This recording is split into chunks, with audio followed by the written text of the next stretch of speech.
The velvet ring box felt heavier than it should in my palm as I stood outside the grand ballroom, rehearsing what I'd say when I presented it to Joseph during our engagement toast. 2 years together, and tonight was supposed to seal our forever. The string quartet played softly inside, glasses clinked, laughter echoed off marble walls. Everything was perfect. Almost. I decided to take the scenic route through the garden corridor to surprise him on the terrace where he'd told me he'd be getting some air before the big announcement. The fairy lights twisted through the ivy created a romantic pathway, and I imagined his face when he saw the vintage band I'd spent months hunting down. It belonged to my grandfather, the only family heirloom I had left, and giving it to Joseph meant giving him everything. But when I rounded the corner and the terrace came into view through the floor-to-ceiling windows, my entire world fractured. Joseph wasn't alone. And he wasn't just standing there. His hands were tangled in someone else's hair, his mouth pressed desperately against lips that weren't mine. The moonlight illuminated them both clearly, and my stomach dropped when I recognized the other person. Elliot. My cousin Elliot, who was supposed to get married tomorrow to his girlfriend of 5 years. Elliot, who'd helped me pick out this very suit I was wearing. Elliot, who'd given a speech an hour ago about the sanctity of commitment. The ring box slipped from my fingers and clattered against the stone pathway. Neither of them heard it. They were too consumed with each other. Joseph's back pressed against the balcony railing. Elliot's hands gripping his waist like he was the only thing keeping him anchored to earth. This wasn't a mistake. This wasn't a drunken accident. This was something that had history, familiarity, desperation. I couldn't breathe, couldn't move, couldn't process what my eyes were showing me because it contradicted everything I thought I knew. Joseph told me he loved me this morning. He'd kissed my forehead and whispered that tonight would change our lives. He was right, just not in the way either of us expected. My legs finally remembered how to function, and I turned away before they could see me. The rational part of my brain screamed at me to confront them, to demand answers, to make a scene. But the broken part, the part that felt like it was bleeding internally, just wanted to disappear. I stumbled back toward the ballroom, my vision blurring at the edges. There you are, sweetheart. We've been looking everywhere. Joseph's mother, Patricia, caught my arm with her perfectly manicured hand, her smile bright and oblivious. The toast is about to start. Where's that handsome son of mine? My mouth opened but no sound came out. What could I possibly say? Your son is currently destroying my life on the terrace with my cousin? The words felt too big, too real, too devastating to speak aloud. He'll be here, I managed, my voice sounding distant even to my own ears. Patricia squeezed my arm affectionately and glided away toward the champagne fountain. Around me, guests mingled in their expensive suits and designer dresses, completely unaware that the engagement they came to celebrate was already over. I felt like a ghost moving through a party thrown for a dead man. Then I saw them enter. Joseph walked in first, his collar slightly askew, his lips redder than they'd been an hour ago.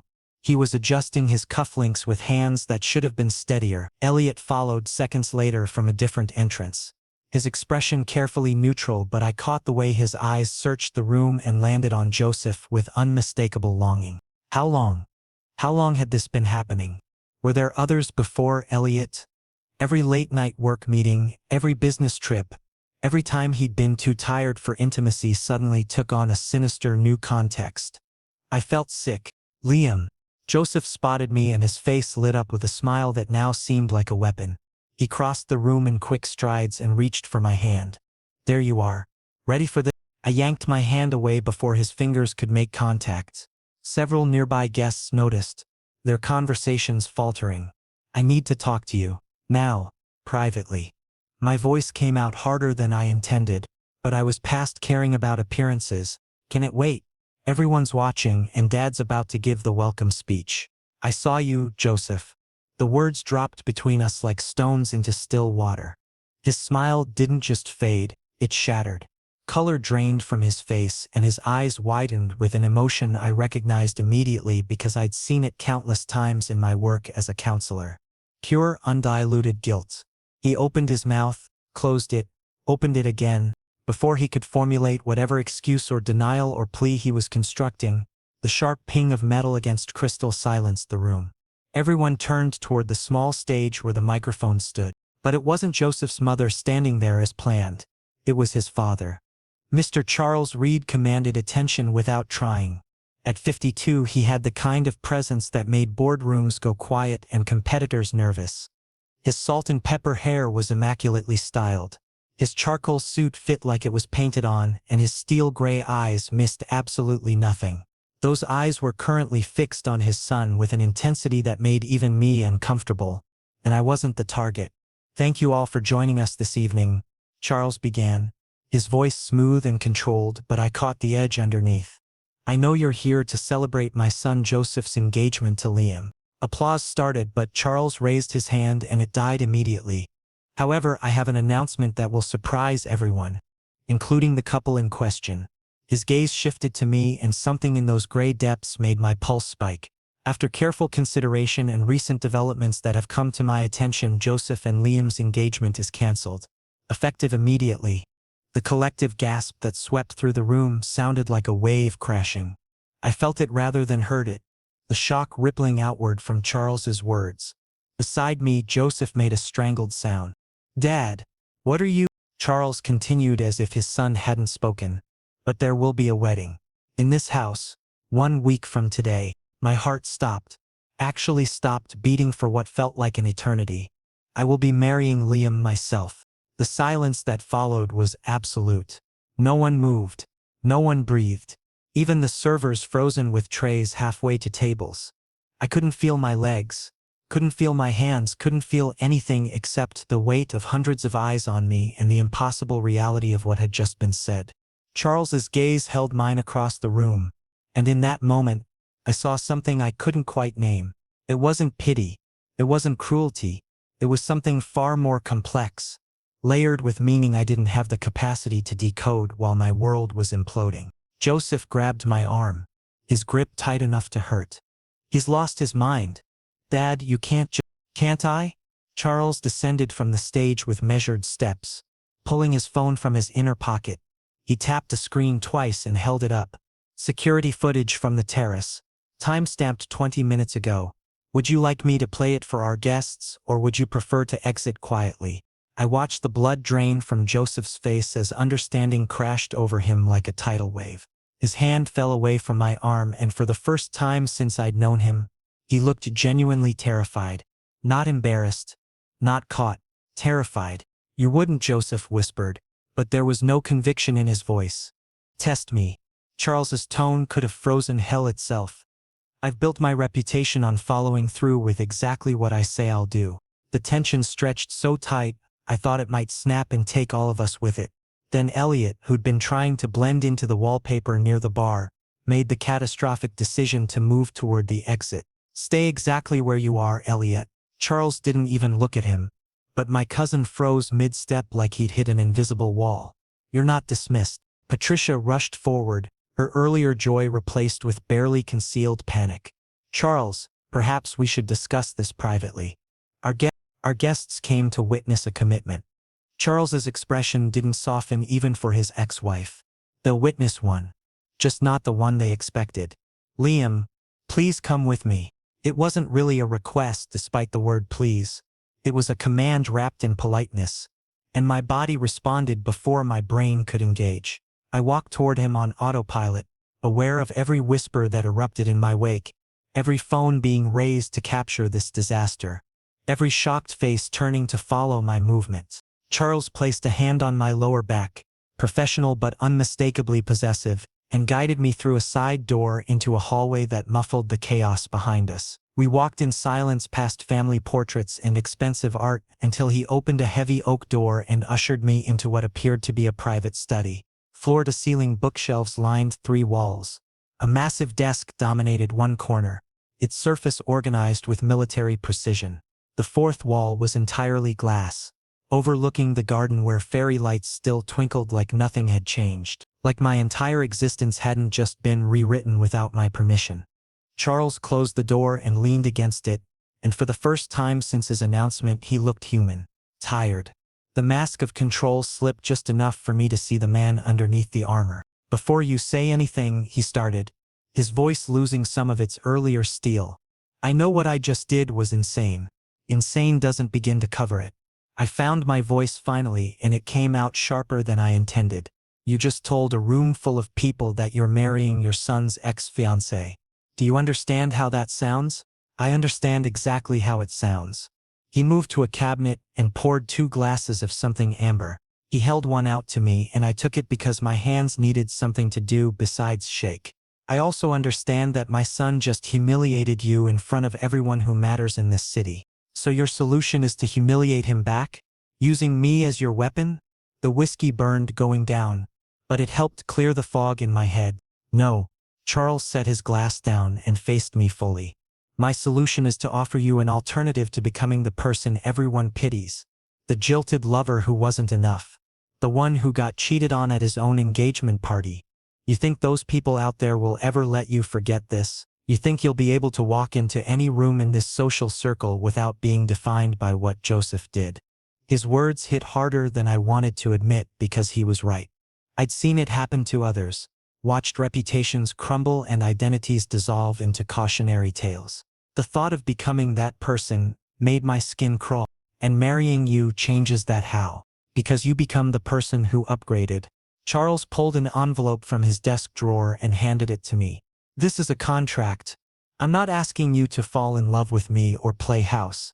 I'm offering you a business arrangement that benefits us both. My fingers trembled as I pulled out the papers. Legal jargon filled the pages, but certain phrases jumped out.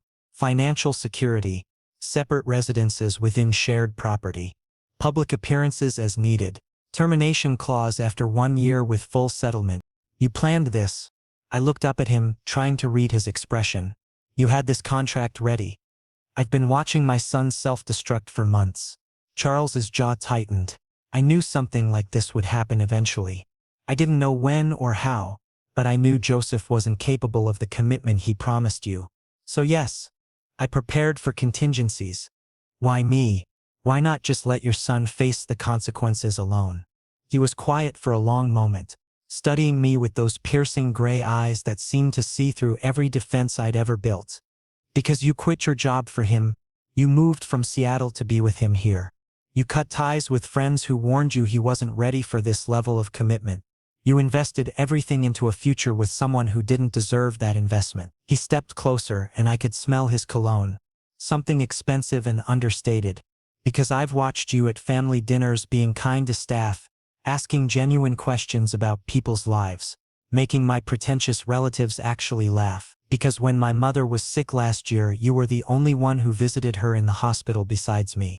I'd forgotten about that. Mrs. Reed Sr. had been this formidable woman who'd scared everyone except me. We bonded over crossword puzzles and terrible hospital coffee. She talked about you constantly after that. Charles continued, and something in his voice cracked. Said you reminded her of my father, kind without weakness, strong without cruelty. She died thinking you'd be her grandson-in-law, and I had to lie to her because I knew what Joseph was doing. You knew? About him and Elliot? I suspected. I hired an investigator 3 months ago. The report confirmed it last week. He picked up his whiskey and drained it. I was planning to confront them after tonight, but then I saw them on the security feed, and I realized this was my chance to do something right, to protect someone who actually deserved protection. The contract suddenly felt heavier in my hands. This wasn't just about revenge or appearances. This was about a father trying to salvage something good from his son's wreckage. What do you get out of this? I asked. Really? Beyond punishing Joseph? Charles met my eyes, and what I saw there made my breath catch. Loneliness. Bone-deep, soul-crushing loneliness. Honestly, company. Someone at the dinner table who doesn't want something from me. Someone who might actually care if I came home at the end of the day. He laughed. But it sounded hollow. Pathetic, isn't it? One of the wealthiest men in the state, and I'm lonely enough to bribe someone into keeping me company. It's not pathetic, I heard myself say. It's human. We stood there in silence, the weight of the decision hanging between us like fog. Outside, the party had dissolved into chaos. I could hear raised voices, slamming doors, the rev of engines as guests fled the scandal. My phone was buzzing non-stop in my pocket. Probably everyone I'd ever known demanding explanations I didn't have. I looked at the contract again. 1 year. Financial security. A chance to rebuild my life on my own terms instead of as Joseph's victim. And maybe, possibly, the opportunity to help someone else who was just as broken as I felt. Where do I sign? The courthouse ceremony took 17 minutes. I know because I counted every second, watching the clock on the wall behind the judge's head as she droned through standard vows that felt anything but standard. Charles's voice remained steady throughout, his hand warm and solid when he slipped the platinum band onto my finger. My own hand shook so badly he had to steady it with his other palm. You may kiss to seal the union. Charles leaned in and I caught the briefest hesitation in his eyes. A silent question. I gave the smallest nod and his lips brushed mine for exactly 2 seconds. Professional. Respectful. Nothing like the passionate kisses I'd imagined for my wedding day. But then again, nothing about this resembled any fantasy I'd ever had. Congratulations, the judge said with a smile that didn't reach her eyes. She'd probably seen enough unusual marriages in this courthouse to recognize ours for what it was. The witnesses were Charles's lawyer and his assistant, both of whom maintained perfectly neutral expressions throughout. No family, no friends, no one who would ask questions we didn't want to answer. The press release would go out tomorrow, carefully worded by Charles's PR team to make this seem like a natural progression rather than the spectacular implosion it actually was. Ready? Charles asked as we walked toward his car, and I wasn't sure if he meant for the drive home or for the entire next year of our lives. The house looked different arriving as a spouse rather than a guest.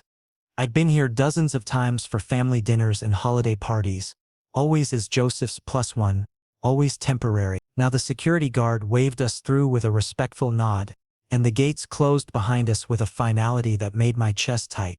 Your belongings were moved to the east wing, Charles said as we entered the foyer. The chandelier overhead cast prismatic patterns across marble floors that probably cost more than my childhood home. I had the interior designer come in yesterday to update the room based on the preferences you mentioned once at dinner. I hope she got it right. I stared at him. You remember a conversation about interior design from months ago? I remember everything you've said. He set his keys in a crystal dish by the door. You prefer warm colors over cool ones. Natural light over artificial.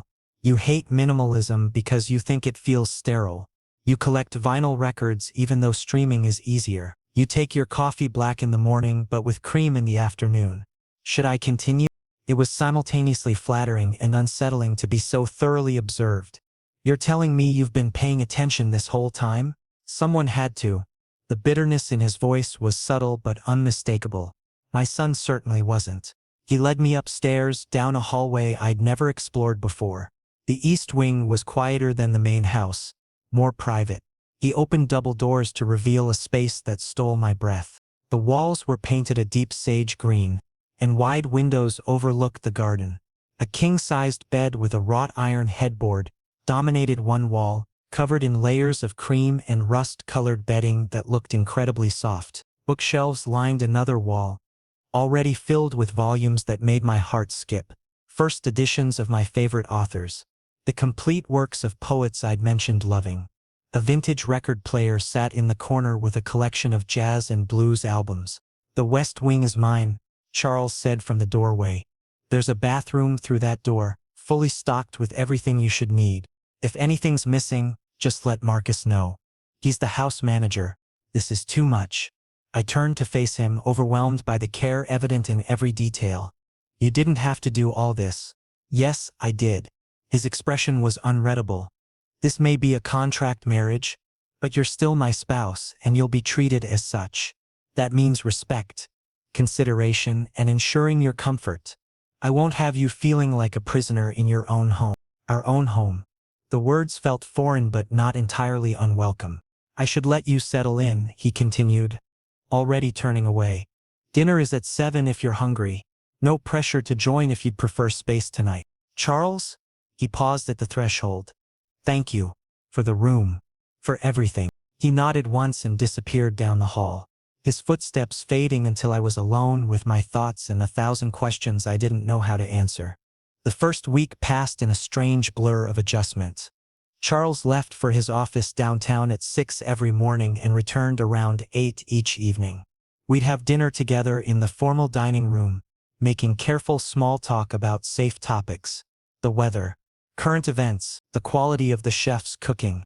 Never anything personal. Never anything that might crack the professional veneer we'd established. But I noticed things. The way he always asked if I needed anything before leaving. How he'd set aside the art section of the newspaper because he'd somehow learned I liked reading reviews. The fresh flowers that appeared in my room every 3 days, always in shades I loved. On the 8th night I found him in the library at midnight. I'd gone down for water and seen the light under the door. He sat in a leather armchair, reading glasses perched on his nose, completely absorbed in whatever document demanded his attention. "Can't sleep?" I asked from the doorway. He looked up, startled. It was the first time I'd seen him anything less than completely composed. His tie was loosened, sleeves rolled to his elbows, and his hair had that disheveled quality that came from running fingers through it too many times. "Merger negotiations." He gestured to the papers scattered around him. "The other company's lawyers are being difficult about Clause 17. I had no idea what Clause 17 was, but something made me walk into the room and settle into the chair across from him. "Want to talk about it?" "Sometimes explaining helps." He blinked, clearly not expecting the offer. "You don't have to." "I know. But we're stuck with each other for the next year. Might as well try being friends." "Friends." The word hung between us, and I saw something shift in his expression. Like he'd been braced for hostility or cold tolerance, and relief caught him off guard. "Okay," he said slowly. "But only if you let me make tea. The good kind I keep hidden from everyone else." We stayed up until 3 in the morning. He explained the merger in terms I could actually understand, and I found myself genuinely interested in the strategy behind corporate negotiations. In return, I told him about the art therapy program I'd been researching, something I wanted to start once I figured out my next career move. "You should do it," he said with conviction. "You have the background in counseling, the passion for helping people, and the creative instinct. Why hesitate? Money, resources, not knowing where to start." I curled deeper into the chair, the tea warming my hands.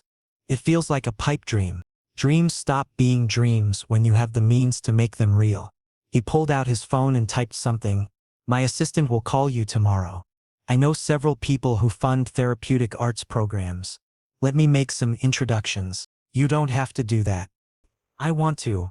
He met my eyes over his reading glasses. "You gave up a lot when you moved here for Joseph. Let me help you build something that's entirely yours." The sincerity in his voice made my throat tight. This wasn't obligation or contractual duty.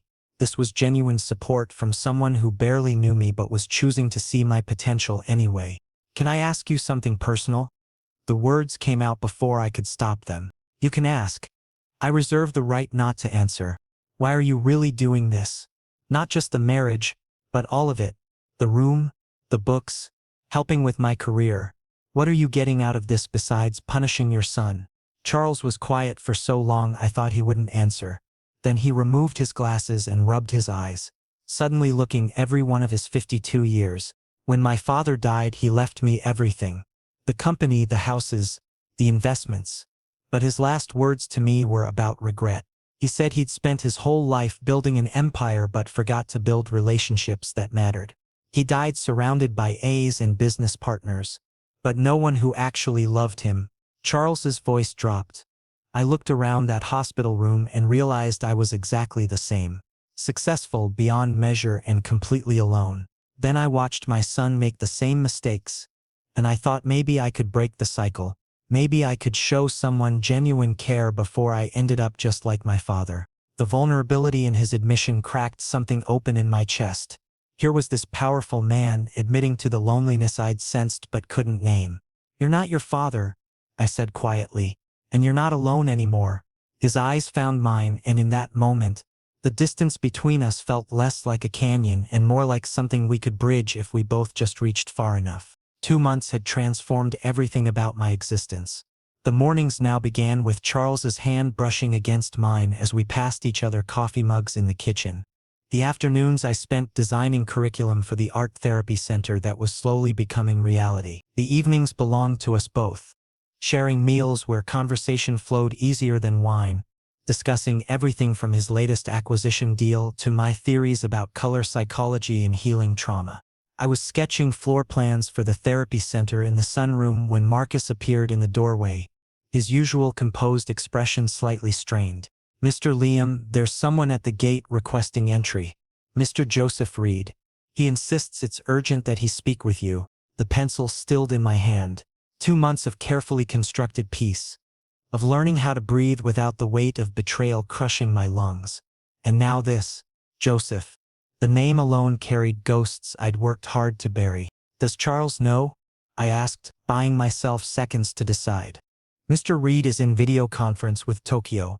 I thought it best to consult you first given the circumstances." Part of me wanted to refuse, to send Joseph away and preserve the fragile happiness I'd built.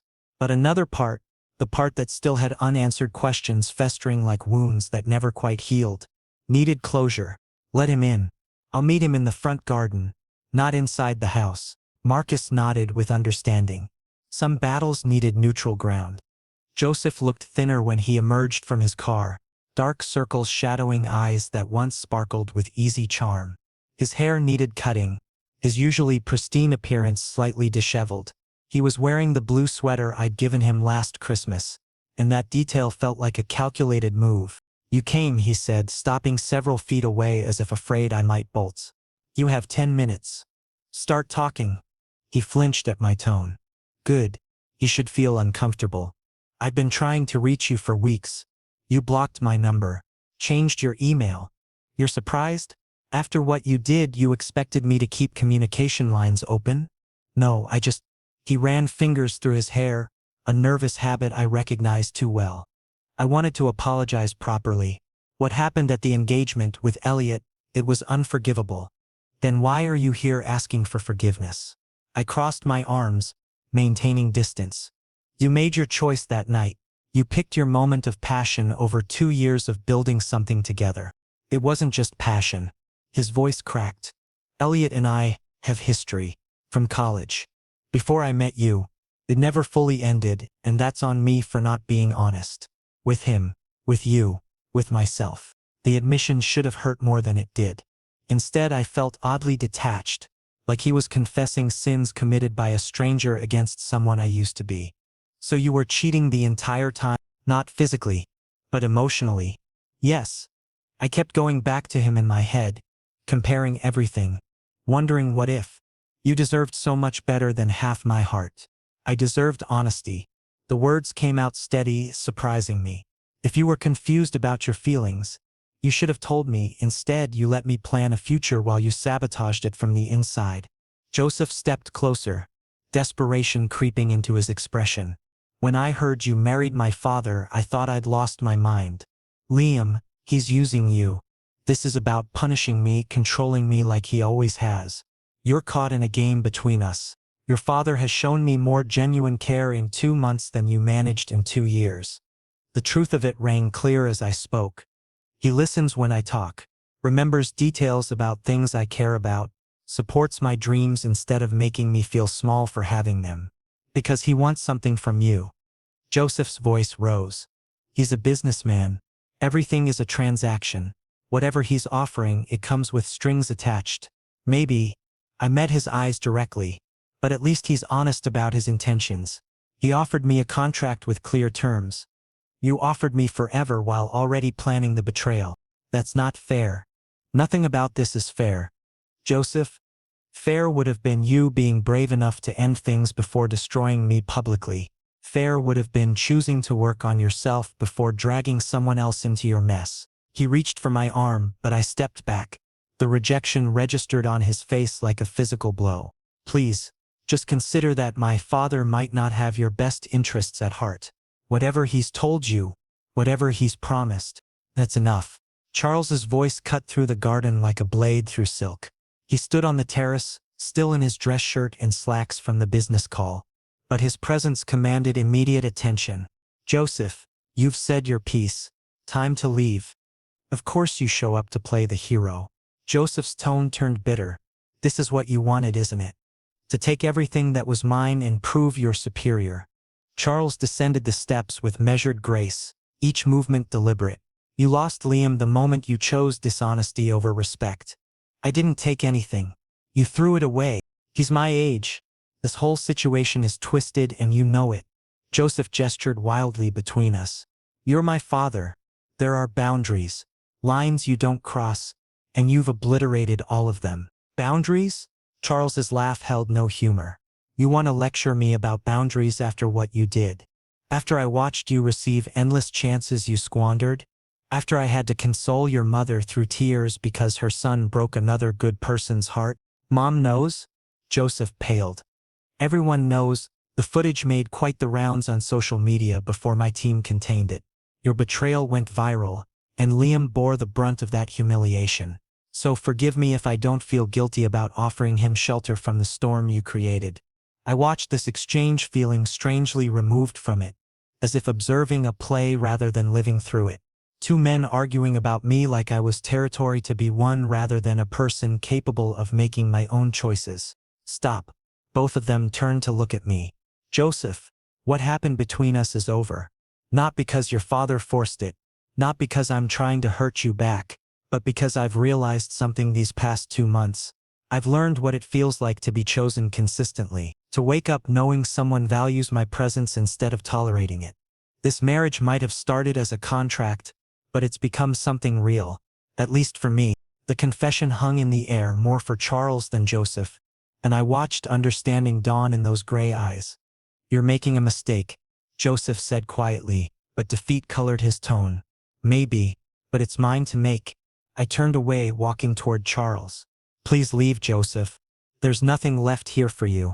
I heard his car start eventually, gravel crunching under tires as he drove away. Charles's hand found mine, warm and grounding, and we stood together watching sunset paint the sky in shades of ending and beginning. The silence after Joseph's departure felt thick enough to drown in. Charles and I stood in the garden as twilight deepened around us. Neither speaking, both processing what had just transpired. His hand still held mine, and I focused on that connection, that physical reminder that I wasn't alone in this strange situation we'd created. Are you all right?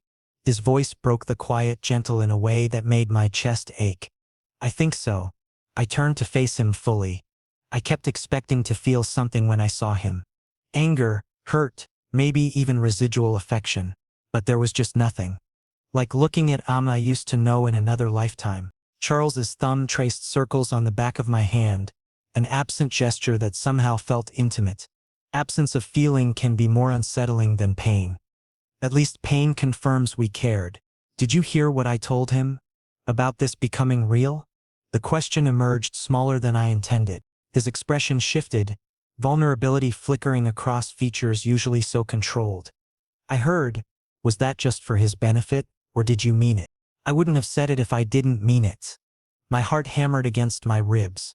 These past 2 months, Charles, they've changed things for me. Changed how I see you. I know we set boundaries, established this as temporary and transactional, but I've been terrible at maintaining that distance. Liam, let me finish before I lose courage. I squeezed his hand. Every morning when you leave that newspaper section for me, every time you ask about my day, and actually listen to the answer. The way you've connected me with people who can help build the therapy center. How you never push but you're always there when I need someone. It's made me feel valued in ways I didn't even know I was starving for. Charles pulled me closer, his free hand coming up to cup my face with heartbreaking tenderness. You think I haven't been breaking my own rules? I told myself this was about protecting you, giving you resources to rebuild. But somewhere between those late-night conversations and watching you transform the East Wing into something that feels like home, I crossed lines I swore I wouldn't. What lines? My voice barely qualified as a whisper. The ones that keep me from wanting things I have no right to want. His thumb brushed my cheekbone. The ones that say I shouldn't think about you constantly during meetings. Shouldn't feel this overwhelming need to make sure you're happy, safe, challenged in good ways. Shouldn't fall asleep replaying conversations and wake up hoping you're still here. My breath caught. That sounds like it is. He closed his eyes briefly, as if gathering strength. I'm falling for you, Liam. Maybe I have been since the engagement party when I saw you standing there broken and still somehow dignified. Or maybe it's been longer, watching you at family dinners being genuine when everyone else wore masks. I don't know when it started. I just know I can't pretend anymore. The world narrowed to the space between us, to his words hanging in the air like an offering.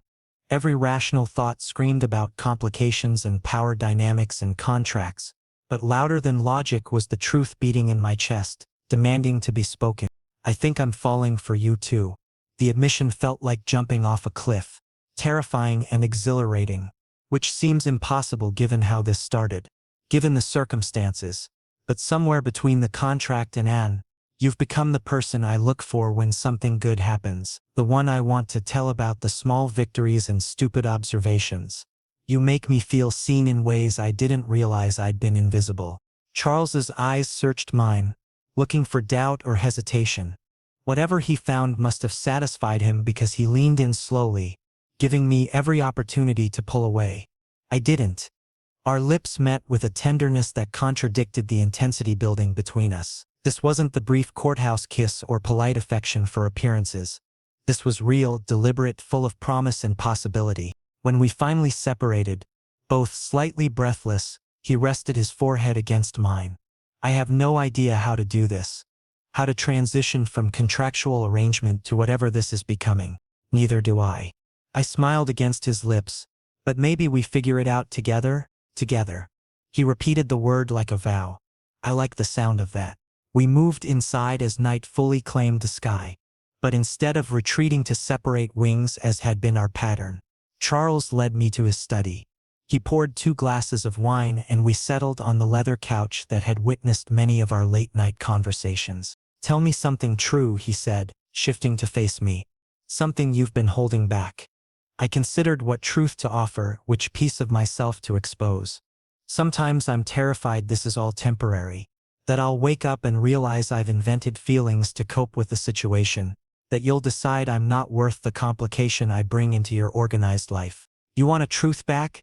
At my nod, he continued. I'm terrified you'll realize you deserve better than a man who used his power and resources to maneuver you into this arrangement. That you'll see me as manipulative like Joseph claimed, and everything we're building will crumble. We're both scared. I set my wine aside and took his hands. Maybe that's okay. Maybe fear means we understand the stakes. What do you want, Liam? If you could design this however you wanted, what would it look like? The question hung between us, weighted with possibility. I thought about the contract collecting dust in a drawer somewhere, about the 1-year timeline we'd established, about all the careful parameters we'd set to keep this manageable. I want to stop counting down to an ending. The words felt risky but necessary. I want to explore where this goes without predetermined limits. I want to move into your wing, share space and mornings and everything in between. I want messy and complicated and real instead of safe and contractual. Charles's grip tightened on my hands. That's what I want too. Have wanted for weeks but didn't think I had the right to ask. So we're doing this? Choosing each other consciously instead of through circumstance. Yes. He pulled me into his arms and I settled against his chest, hearing his heartbeat steady beneath my ear.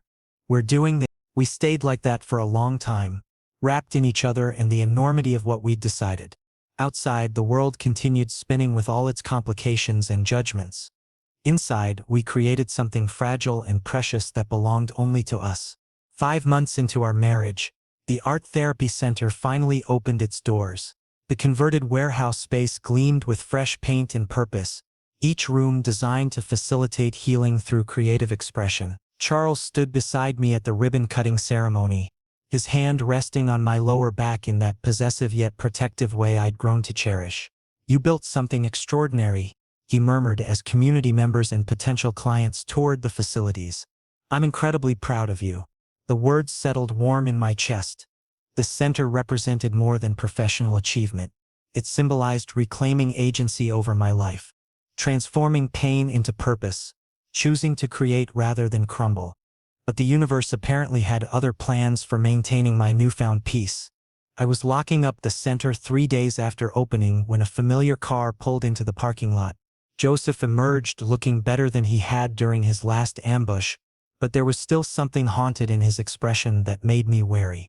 Before you run, he said, hands raised in surrender, I'm not here to cause problems. I just need 5 minutes. Please. Against my better judgment, I nodded. We stood in the parking lot under fluorescent lights that buzzed with electric persistence. "I've been in therapy." He spoke quickly, as if afraid I'd cut him off. "Dealing with commitment issues and confronting why I sabotage good things. My therapist thinks I have avoidant attachment stemming from childhood trauma I never processed." Not an excuse, just context. "I'm glad you're getting help, genuinely." I meant it though I kept my distance. "But if you're here hoping that changes anything between us, I'm not." He cut me off, surprising me. "I'm here to apologize properly without agenda. What I did was cruel and cowardly. You deserved transparency about my confusion with Elliot. You deserved someone capable of meeting you where you were instead of constantly running. I destroyed something good because I was too broken to recognize its value."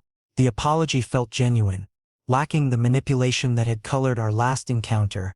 Maybe therapy was actually working. "Thank you for saying that. It helps, hearing you take responsibility. There's something else." Joseph shifted his weight. "I've been talking with Dad. Really talking, for the first time in years." He explained why he intervened the way he did. "I was angry initially, felt like he'd stolen something. But he pointed out that I'd already thrown you away. He just refused to let you drown in the aftermath. Your father saved me in ways I'm still discovering." The truth of it resonated in my bones. Not just financially or socially. He saw me when I felt invisible. "He loves you." Joseph's words lacked jealousy, just stated fact. "I've never seen him look at anyone the way he looks at you. Like you're the answer to questions he didn't know how to ask." Something about receiving this observation from Joseph felt like closure clicking into place. The man who'd broken me was acknowledging the man who'd helped me rebuild. "I love him too." Saying it aloud to Joseph felt significant, like officially releasing the past. It started as gratitude and proximity but became something real.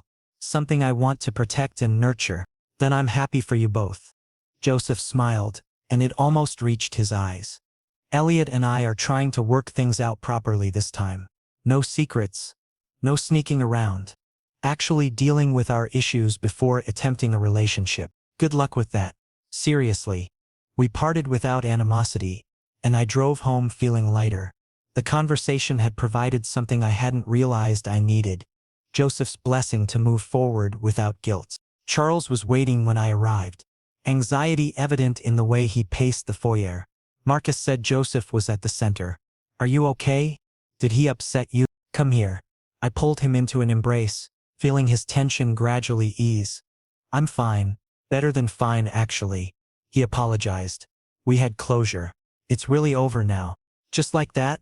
"Just like that." I pulled back to meet his eyes. "Because there's nothing left to resolve. My future isn't about him anymore." Charles studied my face, searching for cracks in my composure. "What is your future about?"